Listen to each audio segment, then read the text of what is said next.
Hai semuanya, gue Gilbert, gue bikin video karena gue hobi. Nah, untuk kesempatan kali ini gue mau ngejelasin lagi tentang pajak dan subsidi, tapi untuk video kali ini kita akan lebih banyak fokus ke subsidinya, karena pajaknya udah di video kemarin. Nah, mirip seperti yang di pajak, di mana kita coba untuk melihat bagaimana pengaruh pajak terhadap keseimbangan pasar, sekarang pun sama, kita mau melihat bagaimana pengaruh subsidi terhadap keseimbangan di pasar itu sendiri. Subsidi itu juga mirip kayak pajak, jadi ada dua aspek, dalam artian subsidi itu bisa diarahinnya ke produsen, tapi bisa juga sebenarnya diarahinnya ke konsumen.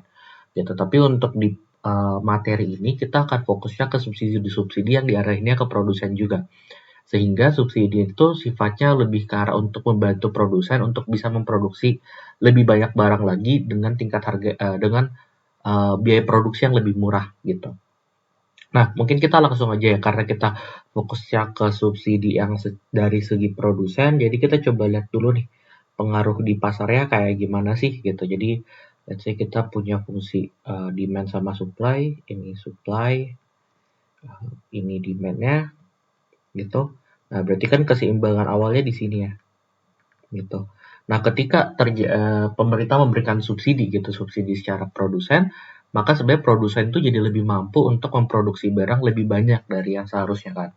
Sehingga akibatnya sebenarnya di sini nantinya quantity supply akan geser nih ke arah kanan gitu. Nah, kita bisa lihat nih sebenarnya apa sih pengaruhnya kalau quantity supply ke arah kanan gitu. Maka kita bisa lihat titik equilibriumnya warna hijau jadinya berubah kan ketimbang yang warna merah gitu. Yang mana menunjukkan harga jadi cenderung turun dan quantity menjadi cenderung lebih bertambah dari yang seharusnya di titik keseimbangannya. Nah, ini juga bisa dibuktikan nanti dari hitung-hitungannya. Jadi kita coba hitung-hitungannya ya. Jadi sama seperti contoh video-video kemarin, kita coba nih kalau quantity demand-nya fungsinya 150 kurang 2P gitu. Quantity supply-nya minus 150 tambah 3P. Kita cari dulu aja ya keseimbangan awalnya gimana. Keseimbangan awal. Jadi kalau kita cari keseimbangan awal berarti quantity demand sama dengan quantity supply. Berarti ini 150 kurang 2P sama dengan minus 150 tambah 3P. Sehingga nanti jadinya 150 tambah 150 ya. Yang sebelah kanan kita pindahin ke kiri. Sedangkan 2P-nya kita pindahin ke kanan nih. Jadinya positif. Nah, makalah 300 sama dengan 5P. Sehingga kita tahu harga keseimbangannya 60 gitu kan. Ini harga keseimbangan awal. Berarti bagian sini nih 60. Nah, sekarang kita cari nih. Untuk kuantiti keseimbangannya berapa, ambil salah satu fungsi aja. Mau demand atau supply. Jadi contoh kita ambil yang demand dulu nih. Kita ambil yang demand aja kali ya. Jadi 150 kurang 2 kali 60. Berarti kuantitinya justru jadi 150 kurang 120. Jadi kuantiti keseimbangannya sebesar 30. Oke, jadi di sininya 30.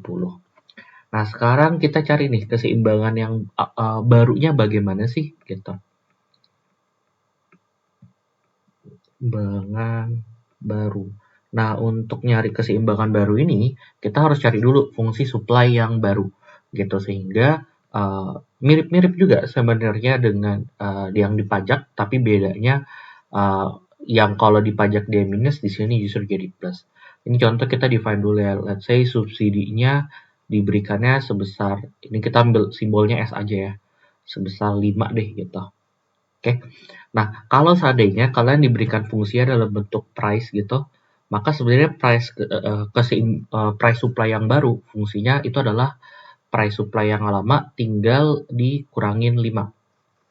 Gitu. Karena logikanya kan sebenarnya adalah oke, dengan adanya subsidi maka harga keseimbangan menjadi lebih turun, makanya dikurangin 5 gitu kan. Nah, tapi kalau seandainya case-nya kalian diberikannya fungsi adalah bentuk quantity, maka rumusnya itu kalau di ekonomi kan biasanya rumusnya A minus BP gitu kan. Nah, ketika mau bikin quantity supply yang baru, maka biasanya di bagian P-nya nih yang kita di bagian sini tinggal di plus 5 gitu. Gitu plus dari subsidinya, sehingga di case soal ini berarti tinggal quantity supply yang baru itu sama dengan minus 150 ditambah 3. Nah, P-nya nih yang kita tinggal jadiin tambah 5 gitu. Sehingga jadinya minus 150 tambah 3P ditambah 15. Jadi 3-nya kali masuk ke dalam ya. Nah, sehingga kita akan dapat quantity supply yang baru itu sama dengan minus 135 ya. Minus 150 tambah 15 ya. Nah, di sini baru tambah 3P. Nah, baru deh. Ini quantity supply yang baru. Sehingga kita udah bisa nih untuk tahu keseimbangan yang barunya berapa sih dengan cara quantity demand sama dengan quantity supply yang baru. Sehingga 150 kurang 2P itu sama dengan minus 135 tambah 3P. Oke, jadi ini 150 tambah 135. Minus 2P-nya pindahin ke kanan, berarti jadinya 2P tambah 3P. Nah, jadi ini 5P, ini berarti berapa ini? 285 ya. Nah, berarti kalau kita mau cari price-nya itu sekitar 57. Ya kan ya? Oke. Nah, kelihatan nih sebenarnya dari si yang warna hijau ini nih, karena sekarang price yang baru 57, lebih rendah dari yang sebelumnya 60. Berarti emang benar nih price-nya turun gitu. Oke. Nah, sekarang kalau kita mau cari berapa quantity keseimbangannya, tinggal masukin salah satu fungsi aja. Mau quantity demand atau quantity supply yang baru ya. Jadi jangan pakai quantity supply yang lama. Jadi contoh kita pakai quantity demand aja deh biar konsisten. Ini 150 kurang 2 kali 57. Berarti dapatnya 150 kurang berapa nih? 114 ya. Makanya quantity yang barunya sekarang jadinya 36. Oke. Nah, berarti di sini sama juga nih terkonfirm bahwa ternyata kuantitinya jadi bertambah dari yang sebelumnya. Yang sebelumnya 30 jadi 36 gitu. Oke. Nah, selanjutnya juga sering kali kadang ditanyain juga kalau kayak gitu berapa sih sebenarnya ininya berapa uang yang harus dikeluarkan oleh pemerintah gitu kan. Berarti total subsidi dari pemerintah berapa sih? Subsidi dari pemerintah gitu. Nah, sebenarnya kan total subsidi dari pemerintah itu dia ngasih subsidi 5 kan. Berarti 5 ini kayak ceritanya 5 per unit lah gitu. Nah, berarti kan kalau quantity sekarang yang diproduksi 36, berarti untuk tahu berapa subsidi yang diberikan pemerintah tinggal 5 kali 36 aja. Gitu. Sehingga kita bisa tahu berarti total subsidi dari pemerintah adalah sebesar 180 gitu. Nah, sekarang berarti kira-kira berapa sih manfaat subsidi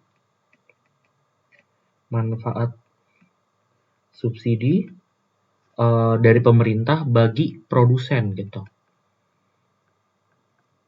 Nah, kita coba cek dulu ya dari sini. Kita lihat di quantity yang baru nih di sebesar 36 gitu kan.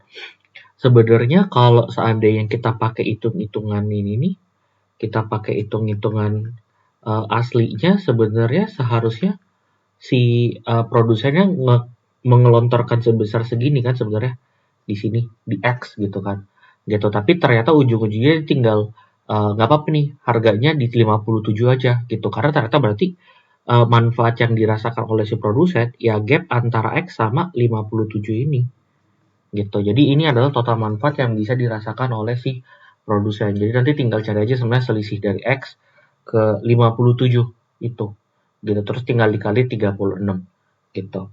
Nah, sama juga sebenarnya ini kalau seandainya kita mau cek dari segi konsumen, nanti tinggal subsidi dari pemerintah kurang dengan produsen gitu.